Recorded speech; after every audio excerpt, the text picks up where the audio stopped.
When it comes to racing games, we're very used to the usual urban sceneries, with many racers taking place in cities, official tracks, and in the case of Japan's obsession, highways. However, there's the occasional times when things can get boring, and when that happens, there's only one place left to go. No, not space. Let's lower our expectations a bit and instead look towards the mountains. One of the most treacherous roads testing the limits of a racer. A setting bizarrely absent in a lot of games with only a few examples. Need for Speed Carbon with their canyon duels, even games like Enthusia and Forza Motorsport would have Touge races. And there's of course the one series that everybody knows of, and one of the very best Touge racers made in a franchise you wouldn't expect, Tokyo Extreme Racers. The series itself is a collection of highway racers inspired by the Wangan Midnight series with the appearance of the Devil Z in every title. But we're not gonna focus on the mainline series. Instead, let's take a detour and talk about their spin-off titles, the Drift series. Similarly, the spin-offs are also inspired by Initial D, with a lot of focus on the Touge and rally scenes of Japan.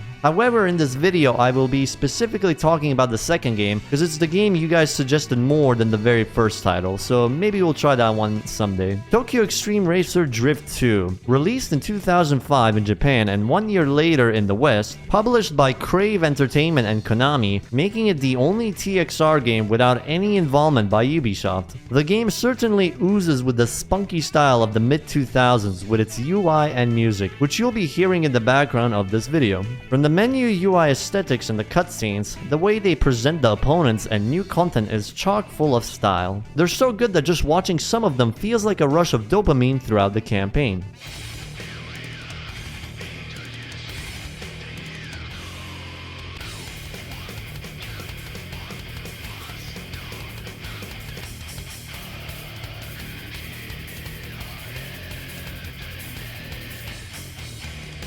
Starting off, there are several modes, but we'll just focus on the important thing, Conquest mode. It's yet another fancy name for the main campaign. But what is the progression all about anyways? For those of you who don't care about the story, it's all about beating everyone until the stage leader shows up. Every time you beat the leader of an area, you get to progress to the next stage and unlock a batch of new cars, tracks, and upgrades. But for those of you who care, let's talk about it, shall we? For a while, the mountain roads were ruled by one driver known as the Emotional King. One day, the king disappears from the scene completely, leaving a power vacuum and the chaos that follows. The two racers would rise up and take the spot, being the Absolute Emperor and Miracle Summit, taking care of order so the scene doesn't fall completely into ruins. Sometime after comes a mysterious newcomer to the scene, being us, the protagonist. From here on, most of the story mainly focuses on your progression to the top, the community, and the interactions between you and the other racers, alongside the arrivals of some returning characters from the mainline TXR games, coming in to take over the Touge racing scene and their war with the so-called Guardians Kingdom 12 gang, leaving you in the middle of this big gang warfare. Just like every Genki game, expect the first credit roll to not be the actual ending of the game, because after beating both Absolute Emperor and Miracle Summit, the 5th stage of the game, Hokkaido, is unlocked. A track available only for the best of the best, a rally track with 95% gravel and even more opponents to beat. See, this is the part where I would go for a tiny bit of tangent, mostly regarding the game's misleading title translation. In Japan, the spin-offs are known as Kaido Battle, but some Pepega that was responsible for the name, however, decided to instead name it TXR Drift,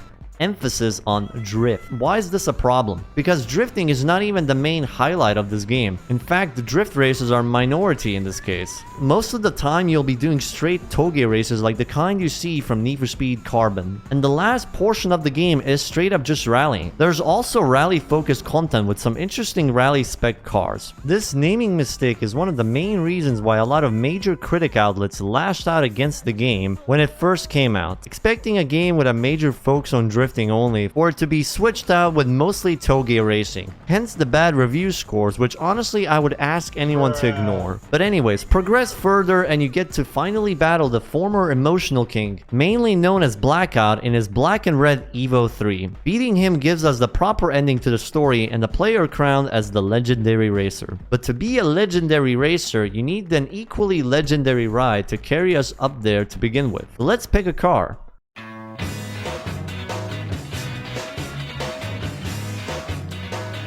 Now at first, just like in Gran Turismo, we get to pick between brand new or used cars. The selection is certainly varied as well, and these cars got some detailed information about them, from their drivetrains, engine type, power, weight, all important stuff, but of course you're gonna just pick whichever JDM cars you like the most. Especially when we got some based K cars and Toyotas lying around. This game has around 218 licensed cars, an impressive feat when we remember the first TXR game didn't even have licensed cars.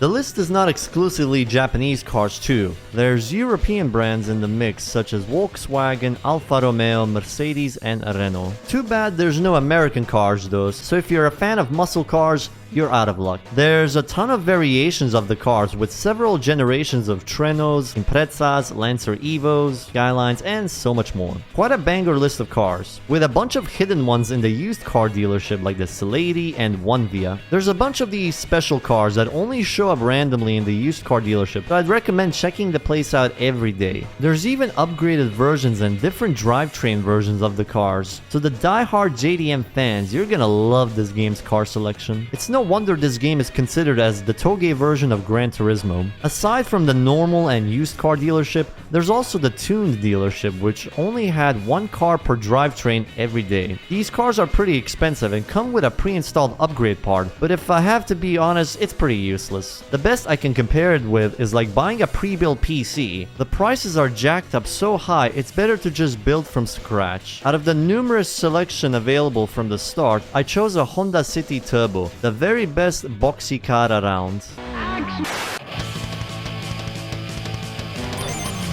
That's what I'm talking about! No. Wait. I'm in danger! All the time you have to leave a place. I'm gonna need those keys right now. Wait, how did I get here? Let's rewind and discuss upgrades.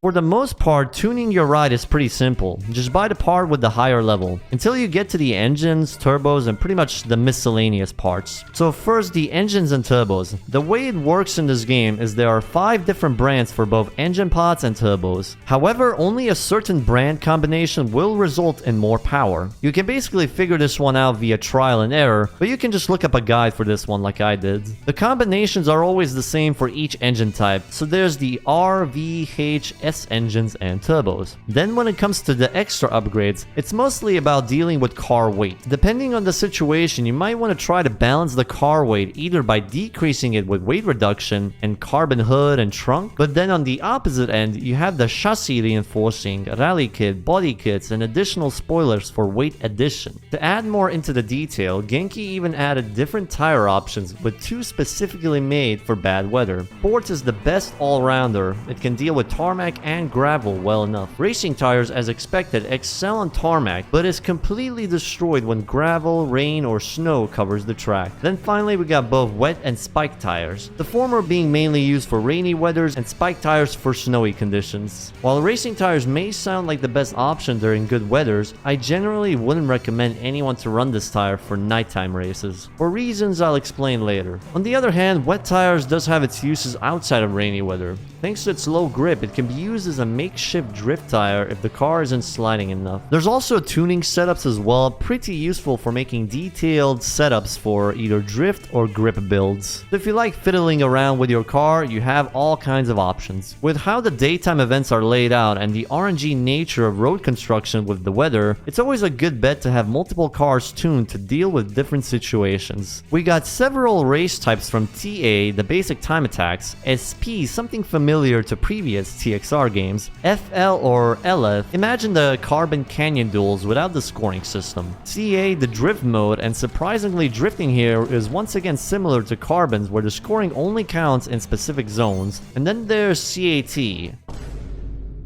Somebody at Genki must have typoed CBT. Another daytime exclusive event aside from CAT or TAC. No, they're not similar like LF or FL. TAC races are time attacks with the SP gauge looming over your head, so try not to wall ride for this one. Every race type is scattered throughout the game's day and night cycle. During daytime, it's mostly sanctioned legal races with sponsors for the purpose of money grinding and earning medals, with night races being the illegal street races, where progression happens. happens. Pretty much the same concept Need for Speed Heat had. Other than the cold hard cash, daytime races also grant category XP, used to grant access for advanced and master championships. But they're not exactly important, so the grind for these are optional. And the Gymkhanas, the fastest money grind in the game. Paired with the sponsors, these money grinds can go from 50k per run to an absurd multi-million every minute. So money isn't exactly an issue for mid to end game. Nighttime races are where game progression can be made by challenging racers who gather in the parking area until the slasher shows up. Slashers are the area leader, which sounds weird, but hear me out for a sec. This game has weird titles for the opponents. Tricksters are considered as mini bosses. An additional ability these tricksters seem to have are the capability to ambush after or mid-race. But after sort of a repeat playthrough and asking people around, it seems only a number of tricksters would actually ambush you, and these guys are always the same, so I'm fairly certain the ambushes are very scripted.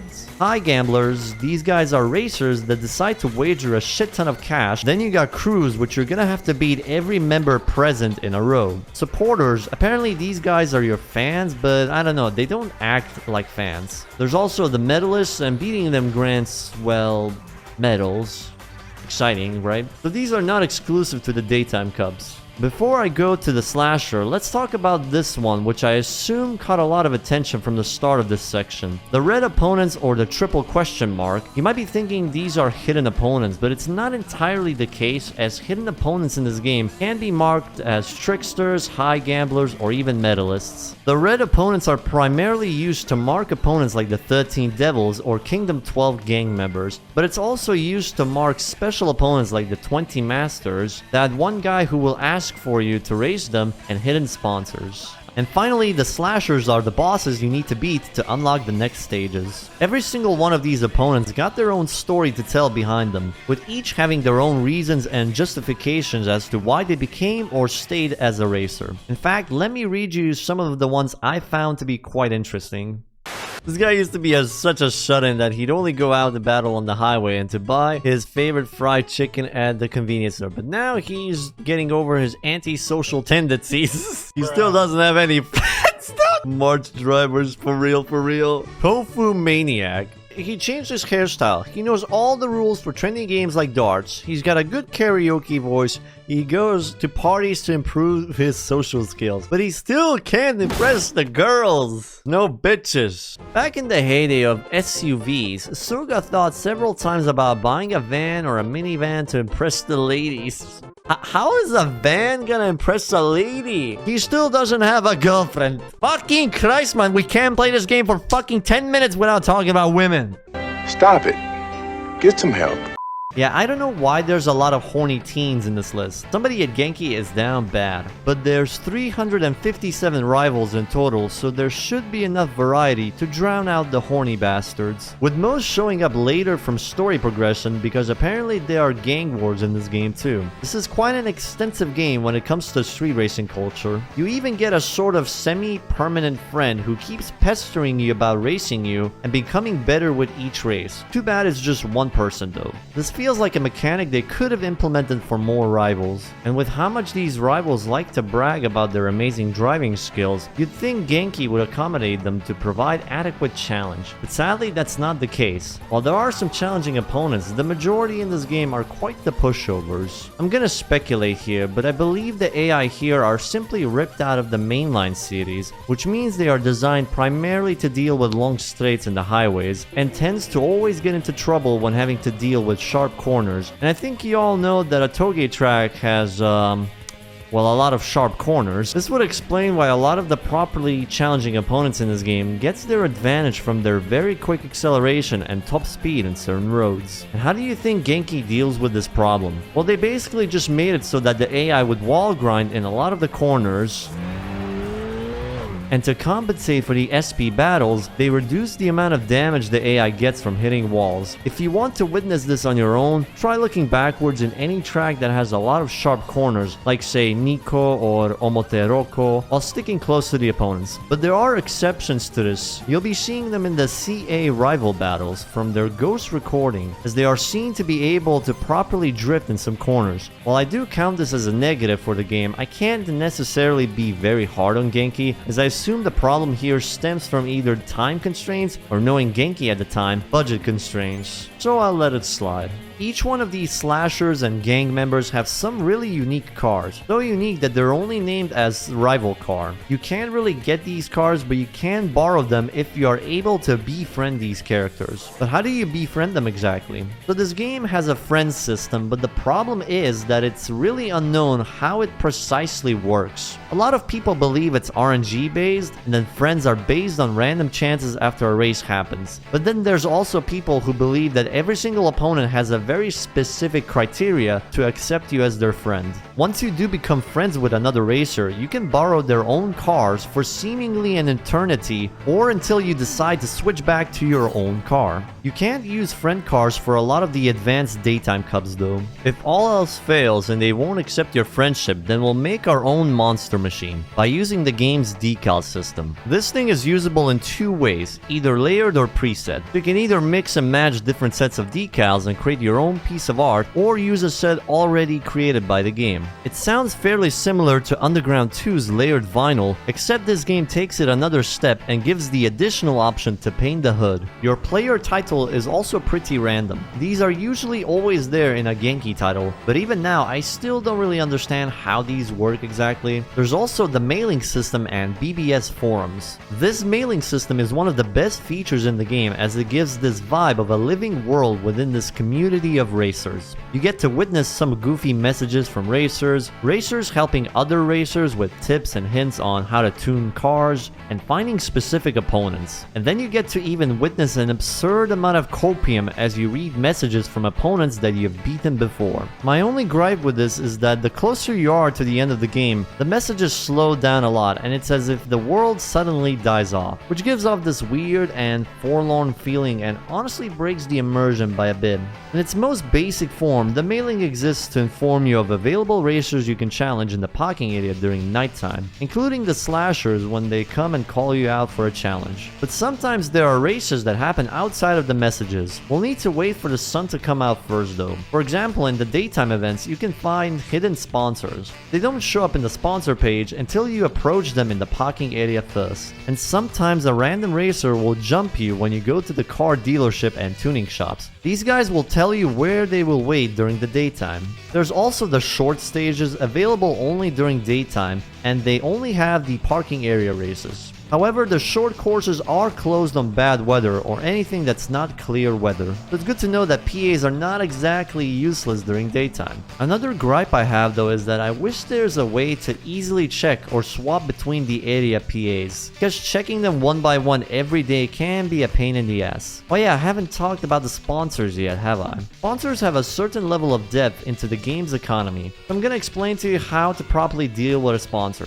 The first step is to accept their challenge. Most of its challenges are similar to the other races. However, some sponsors carry a very nasty surprise in the form of CAT events. What is a CAT event? Imagine a basic CA or drift event like the other ones, but this time you must score a certain amount of points in each drift zone, and if you fail one, even a single one, the game kicks you back to the start. It is what can be best described as CBT. But continuing on, the second step, now that you've beaten a sponsor event, the option to sign up with them is open. At most, you can have 16 sponsors. The game will force you to get rid of a sponsor upon accepting a new one at that point. And finally, the third step, the tricky part, which is placing the sponsors. Because the placement of the sponsors will dictate the amount of bonus money you get for each daytime race. So you'll get more money if you put the sticker on the windshield, and you'll get less money if you put it on smaller areas of the card. And the fourth step, profit. With sponsors, the issue of money grind will no longer be a problem. In fact, with the correct sponsor placements, you can easily earn up to 5 million every time you run a short 30-second Gymkhana event. The only annoying thing I had with this is that you can't copy the sticker setup from one car to another. So every time you get a new ride, you gotta manually apply the stickers all over again. The highlights of any Touge Racing game being the great and treacherous mountain roads.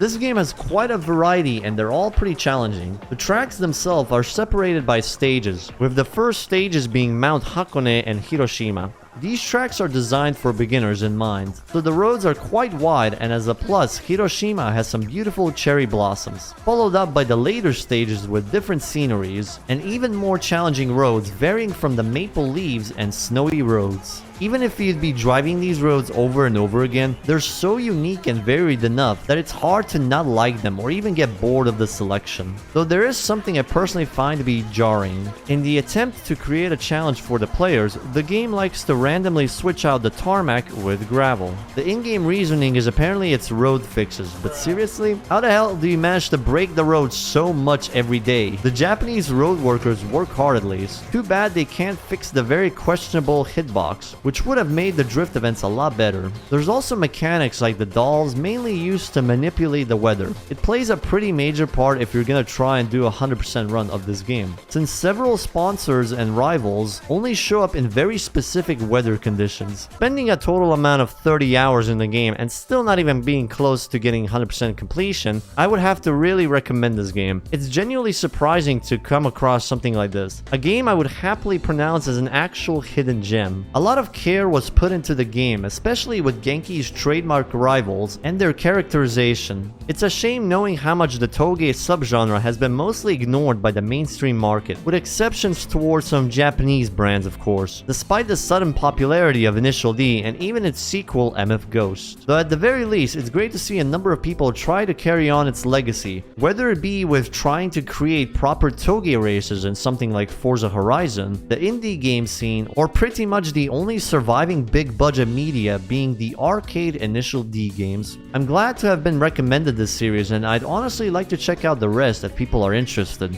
So far I've played the very first game, Import Tuner Challenge, and Drift 2. When I first booted up my first Genki title a few months ago, I did not expect to run into something this good and different from its mainline siblings. So if anyone would like to recommend any of the Genki titles, drop it down below in the comments. Who knows, maybe someday a video on the Wonga Midnight game by Genki might drift into your subfeed within the coming weeks.